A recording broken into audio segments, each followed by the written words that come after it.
जय हिंद। जब किसी भी चीज़ में व्यवसाय शुरू हो जाता है तो वह इकोनॉमिक्स का विषय हो जाता है, लेकिन ये डाटा व्यवसाय जब से शुरू हुआ है तो इसके लिए एक नया टर्म आ गया है, डाटानॉमिक्स। डाटानॉमिक्स एक बहुत ही नवीन विषय है और इसमें डाटा का व्यवसाय होता है, और चूँकि जिसमें व्यवसाय होता है उसमें चोरी भी होती है। तो कल हिंदुस्तान में एक लेख निकला था जिसे वरिष्ठ पत्रकार हरजिंदर सर ने लिखा था। उसमें बताया था उन्होंने कि कैसे डाटा की चोरी कर करके और विभिन्न जगहों का डाटा जो भी किसी भी प्रकार से बाज़ार के काम आ जाए उस डाटा की चोरी कैसे कैसे की जा रही है। हम लोगों के पास आधार का डाटा सबसे संवेदनशील डाटा है जो पूरे भारत का है, और यह डाटा लोगों के बारे में जानकारी देता है, और यदि इसका मिसयूज होने लगे तो लोगों के बैंक खाते खाली हो जाएंगे, जैसा कि आप सब लोग जानते हैं। इसलिए डाटा व्यवसाय और डाटा की सुरक्षा एक महत्वपूर्ण विषय हो गया अर्थशास्त्र का, इसीलिए ये डाटानॉमिक्स एक अलग विषय के रूप में सामने आ रहा है। इसकी सामान्य जानकारी हम लोगों को कर लेनी चाहिए थोड़ी सी। तो डाटानॉमिक्स जैसा कि आप जानते हैं थोड़ा सा नया है अभी, और ये डाटा का व्यवसाय है। डाटा के व्यवसाय का अर्थशास्त्र है। सामान्य व्यवसाय तेज़ी से डाटा आधारित व्यवसाय में परिवर्तित हो रहा है। आप जानते होंगे, आप सुनते होंगे कि बीटेक के जिस शाखा से भी लड़कियां बीटेक किए होते हैं उनके लिए सबसे पहले ये ज़रूरी हो जाता है कि कोडिंग सीखें, यानी डिजिटल वो जानकारी रखें। और आप ये भी जानते होंगे कि सभी चीज़ें अब कोड पर परिवर्तित हो रही हैं। कोडिंग के आधार पर उनका डिजाइनिंग कर दी जाती है, और इंजीनियरिंग का एक सबसे महत्वपूर्ण विषय होता है डिजाइनिंग, जो कोडिंग पर आधारित होता जा रहा है, यानी डिजिटल मार्केट पर। तो ये भी एक डाटा है, यानी डाटा में सबको जानकारी, विशेषकर डिजिटल डाटा के बारे में सबको जानकारी होनी चाहिए। हम लोग जो भी कुछ करते हैं, जो भी गतिविधियां करते हैं जो साइबर बेस्ड होता है, तो हम एक डाटा के सृजनकर्ता होते हैं। यदि हम फेसबुक पर कुछ देख रहे हैं तो वो डाटा सृजित होता है कि हम क्या देखना पसंद करते हैं और क्या खरीदना पसंद करते हैं, क्या हमारी पसंद है, किस तरह की कहानियाँ, किस तरह के लोगों से मिलना जुलना पसंद करते हैं। ये सब बाज़ार के लिए डाटा है, और बाज़ार बड़े इत्मीनान से इसका संग्रहण कर रहा है और हमें वही चीज़ें प्रस्तुत कर रहा है, वही चीज़ें बेचने का प्रयास कर रहा है जो हमारी पसंद हैं। हम सर्च करके भूल जाते हैं कि हमने क्या सर्च किया, लेकिन साइबर संसार को, साइबर दुनिया को यह पता है कि आपने कल परसों क्या देखा था, क्या पसंद किया था, क्या पढ़ा था। उसे से रिलेटेड आगे की वीडियो या आगे के कंटेंट वही हमें प्रस्तुत किए जा रहे हैं, यानी कि बाज़ार ये जानता है कि हम किन आदतों के आदी हो चुके हैं। अब ये बहुत तेज़ी से परिवर्तित हो रहा है। डाटा स्टोरेज इंडस्ट्री, यानी कहीं ना कहीं डाटा स्टोर हो रहा है, तभी वो हमारी आदतों को ट्रैक कर पा रहे हैं। तो डाटा स्टोरेज इंडस्ट्री तेज़ी से विकसित हो रही है। पूरे विश्व में प्रतिदिन 2.5 एक्साबाइट से अधिक डाटा उत्पादन होता है। अब एक्साबाइट कितनी होती है, इसको जानकर आपको आश्चर्य होगा कि यह उतना डाटा होता है 2.5 एक्साबाइट कि 530 मिलियन जो गीत हैं या गाने हैं वो आ सकते हैं। या विश्व की सबसे बड़ी लाइब्रेरी जो है अमेरिकन कांग्रेस की लाइब्रेरी है, उसके 2.5 लाख लाइब्रेरियों के बराबर हो सकती है वो 2.5 एक्साबाइट। या ऐसा एचडी वीडियो का संग्रह हो सकता है जो 90 वर्षों तक लगातार चले। प्रतिवर्ष हम जितना डाटा क्रिएट कर देते हैं उसकी वृद्धि दर 100% से अधिक है, यानी आज के डेट में जितना डाटा पूरे विश्व में है, इसी अगले 1 साल में दोगुना से भी अधिक डाटा पूरे विश्व में हो जाएगा। इसलिए वीडियो के इस भाग में हम लोग अर्थशास्त्र के एक सिद्धांत, पूंजी निर्माण का असीमित श्रम आपूर्ति सिद्धांत, जो लुईस द्वारा दिया गया है, पहले जानेंगे। लुईस महोदय अर्थव्यवस्था को 2 भागों में विभाजित करते हैं। एक परंपरागत क्षेत्र जो जीवन निर्वाह क्षेत्र कहलाता है, और दूसरा आधुनिक क्षेत्र जिसे पूंजीवादी क्षेत्र भी कहा जाता है। उनका मानना है कि अल्प विकसित देशों में जहां अर्थव्यवस्था स्पष्ट रूप से 2 भागों में विभाजित है, आधुनिक क्षेत्र जो बहुत कम जनसंख्या खपाता है, और परंपरागत क्षेत्र जिसमें बहुत बड़ी जनसंख्या लगी, यानी लगभग 90% जनसंख्या जिस देश की लगी हुई है वो परंपरावादी क्षेत्र है, और अल्प विकसित देशों में लगभग यह स्थिति पाई जाती है। इस समय अफ्रीका के देश लगभग इसी स्थिति में हैं। तो इस जो क्षेत्र है यहाँ जीवन निर्वाह स्तर पर लोग जीते हैं, वहाँ उसी स्तर की मजदूरी प्राप्त होती है और ये ऐसी चीज़ों का प्रयोग करते हैं जिनका पुनः उत्पादन न किया जा सकता है। यानी जीवन निर्वाह क्षेत्र के लोग ऐसी चीज़ों का उपभोग करते हैं, ऐसी चीज़ों का प्रयोग करते हैं जिनका पुनः उत्पादन नहीं किया जा सकता है, जबकि आधुनिक पूंजीवादी क्षेत्र के लोग ऐसी चीज़ों का उत्पादन और उपभोग करते हैं जिसका पुनः उत्पादन किया जा सकता है, या पूंजी प्रधान चीज़ों का उत्पादन करते हैं जिससे पुनः उत्पादन प्रक्रिया में लगाया जा सकता है। इसलिए यह क्षेत्र अपेक्षाकृत अधिक मजदूरी देता है और यह क्षेत्र कम मजदूरी देता है। परंपरागत क्षेत्र या जीवन निर्वाह क्षेत्र के लोगों की जो सीमांत उत्पादकता होती है वह नगण्य होती है और कभी कभी तो शून्य या ऋणात्मक भी होती है। तात्पर्य कि यहाँ के लोग जैसे तैसे जीवन जीते हैं। लुईस का कहना है कि इन्हीं श्रमिकों का प्रयोग करके हम चाहें तो पूंजी क्षेत्र में पूंजी निर्माण को बढ़ावा दे सकते हैं और लोगों को रोजगार दे सकते हैं और वैसा रोजगार दे सकते हैं जहां उनकी मजदूरी दरें उच्च हो। उनका स्पष्ट मानना है कि आधुनिक क्षेत्र में श्रमिकों की कमी है और उन श्रमिकों को परंपरागत क्षेत्र से निकालकर लाया जा सकता है और लाकर उनकी सहायता से पूंजी निर्माण किया जा सकता है। हाँ, वो ये चीज़ इस बात पर ध्यान देते हैं कि जब हम परंपरागत क्षेत्र से श्रमिकों को हटाएंगे तो उन्हें पहले से कुछ ज़्यादा मजदूरी देनी पड़ेगी। कारण इसका यह है कि पहले तो वो परंपरागत क्षेत्र में हैं, वो वहीं रहना चाहेंगे। कारण कि कोई भी व्यक्ति अपना स्थान नहीं छोड़ना चाहता है बिना कुछ अतिरिक्त लाभ के। यदि अतिरिक्त लाभ का उन्हें उम्मीद होगी तभी वो अपना स्थान छोड़ना चाहेंगे। इसलिए जो परंपरागत क्षेत्र है वहाँ से कुछ बढ़ी हुई मजदूरी देनी पड़ेगी। तो लुईस का मानना है कि मजदूरी 50% तक अधिक हो सकती है।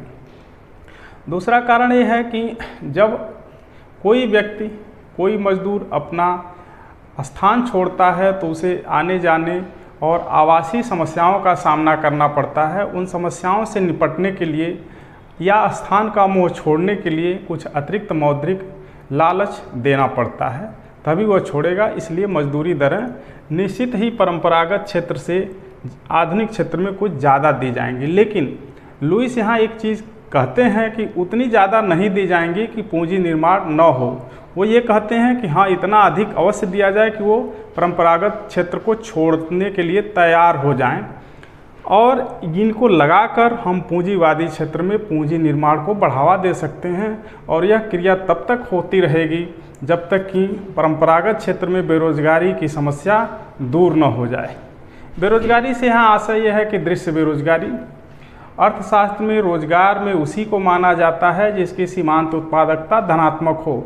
जिसकी शून्य या ऋणात्मक हो उसे रोजगार में नहीं माना जाता है, भले ही वो काम पर लगा दिखाई दे। तो हमारे कृषि क्षेत्र में या ऐसे क्षेत्रों में बहुत सारे लोग काम पर लगे दिखाई देते हैं, लेकिन वहाँ से उनके हट जाने से उत्पादन प्रक्रिया पर या उत्पादन में कोई कमी नहीं आएगी। तो यानी कि वो अदृश्य रूप से बेरोजगार हैं। इसे ही अदृश्य बेरोजगारी भी कहा जाता है।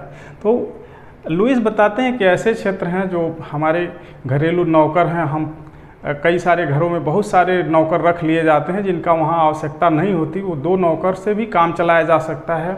या स्टेशनों पर कुली होते हैं, बड़ी संख्या में होते हैं, सभी को एक बराबर काम नहीं मिलता है, वहाँ से भी कुछ हटाए जा सकते हैं। कुछ कृषि क्षेत्र से हटाए जा सकते हैं, कुछ खदानों से हटाए जा सकते हैं।